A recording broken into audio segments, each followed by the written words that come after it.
So up next, we have two guests from Tradewater joining us via Zoom. The María José Gutierrez Murray, Senior Director of International Programs, and also Kirsten Love, who is Director Market Development. And Tradewater is a mission-based B Corp that creates, develops, and also implements high-value projects which permanently prevent the world's most potent greenhouse and ozone-depleting non-CO2 gases from being released into the atmosphere.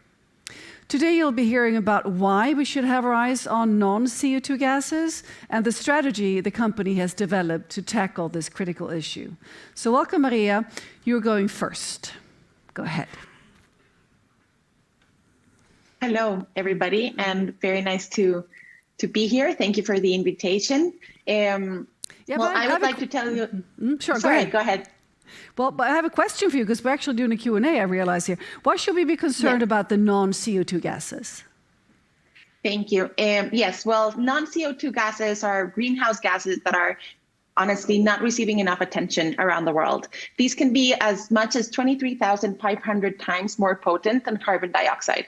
The CFCs, for example, that we are working to find and collect and destroy around the world are as much as 11,400 times more potent than carbon dioxide, And so although these are subject to the Montreal Protocol, and that's one of the historically most successful environmental treaties which succeeded in phasing out production and consumption of these harmful gases, unfortunately, it didn't focus on the end-of-life solution for these gases, or anything that was already produced before the ban or already consumed, imported before the ban, is still out there. So much so that MIT in 2020 calculated that ODS banks, meaning remaining ODS, ozone-depleting substances around the world, represent as much as 9 billion tons of CO2 equivalent. So that's what we're after, is those non-CO2 gases. Additionally, there is a new focus in Tradewater on methane. Although it's a less potent greenhouse gas than CFCs, than chlorofluorocarbons or refrigerants for that matter, with a global warming potential of 28, according to the newest to the most recent IPCC report. It also represents an undervalued leakage situation from landfills to abandoned oil and gas wells. So Tradewater is now focusing on these abandoned and orphaned oil and gas wells around the world. And we have identified and are trying to control these sources of gas. There are 2 to 3 million of these wells in the United States alone. And Tradewater intends to develop projects plugging these orphaned wells, permanently preventing them from emitting methane and these non-CO2 gases. So excellent work, Maria. So why is there not so much focus on these gases so far? So I would say not many are aware of the vast opportunities that tending to these gases represent in terms of impact versus action.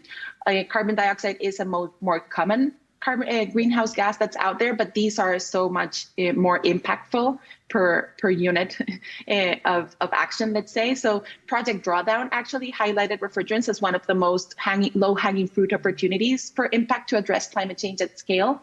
From those who are aware, not many venture into these lines of work, because although there's a clear and highly impactful destination that we know exists, the road to get there is not as clear or as easy. The systems simply have not been designed or operating really at a global scale so far, tending to these abandoned or forgotten gases in a way. So this work is hard, it's full of challenges. And for example, we seek to destroy these CFCs, and destruction capacity is not often available in country, so we need to move it. That movement, international movement of something that's often considered a hazardous waste, needs to go through things like the Basel Convention.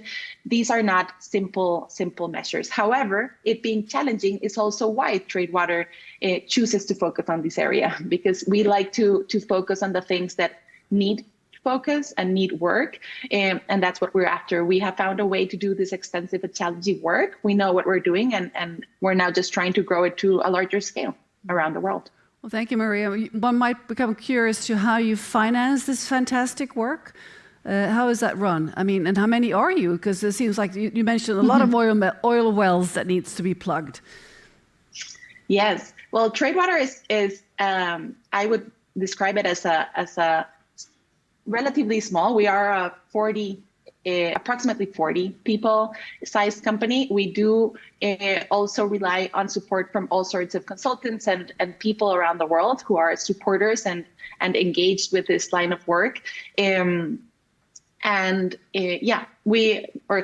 will talk a little bit about how we fund the work, which is through leveraging carbon markets, essentially. So these avoided greenhouse gases that when we destroy these CFCs, when we plug these wells, we're avoiding emissions, greenhouse gases, and we turn those into carbon credits, which Kirsten can tell you a little bit more from the market development side on how we put those into the market. Excellent. Thank you, María. Perfect segue. So, Kirsten, funding and carbon credits, far away. This is important stuff too, of course. Yeah, absolutely. So as Majo mentioned, the level of focus is not where it should be, and therefore the level of funding is not where it should be. There are so many climate solutions out there that are all needed at the same time, but some of these solutions will take time to scale. But our solution, as Majo mentioned, is already proven, and we have a way of having immediate impact. So we're focused on building that awareness to support our solution so that we can scale it quickly and have the biggest impact possible as quickly as possible. And we do that through the use of a carbon market. So the carbon markets allow us to create, measure, and value that climate benefit that we're creating, and then enable others to join us in a very easy way. So through the purchase of carbon offset credits that we provide to the market, we're able to then reinvest that profit back into doing more of this work. So to date, we've done 6 million tons, but we have a clear path to get to 22 million tons over the next 5 years. And the only way we will get there is through support from individuals as well as organizations of all sizes leveraging that carbon market. Excellent. So how could businesses and individuals that want to maximize their climate investment, which strategies from your point of view should they be looking into? Yeah, I may sound like a broken record, but like I said, all of the solutions are necessary. And just like you would maximize your investment elsewhere through diversification, we need to do the same thing when it comes to climate impact. So we need to make sure that we're supporting nature-based solutions and tech-forward solutions such as direct air capture, and also solutions like ours that are proven, and as Majo called it, low-hanging fruit that can buy us time, right? So these other solutions that we'll need to fully decarbonize will take time to develop, but this is something we can do today. And so by diversifying our portfolio and the projects that you're supporting, we believe that we can prevent catastrophic climate change. And in fact, today, being Earth Day, we are asking everyone to rally around our solution just as we are rallying around others by one, helping us to spread the word. Please help us to educate the world about the solution that we're focused on. It's forgotten about sometimes, but we really want to make sure we get the word out there and let people know that there is something that you can do today. And today, in fact, I believe they just put the QR code on the screen. Yes. You can scan this QR code or go to tradewater.us/Earth Day and help us give one back. So we're rallying everyone to give 1 day back, 1 week, 1 month, or whatever you feel comfortable in giving our planet back by offsetting emissions from that time frame, and really give us a fighting chance to prevent catastrophic climate change. It's fantastic work you're doing, and it's so important to focus on not just the CO2 that everybody's talking about, because this is potent stuff that you're handling, and really, really impressive work you're doing. So check this out, all of you watching this, and spread the word that you can offset and you can work with these solutions. So thank you very much, both of you, for joining us. It's really, really great talking to you.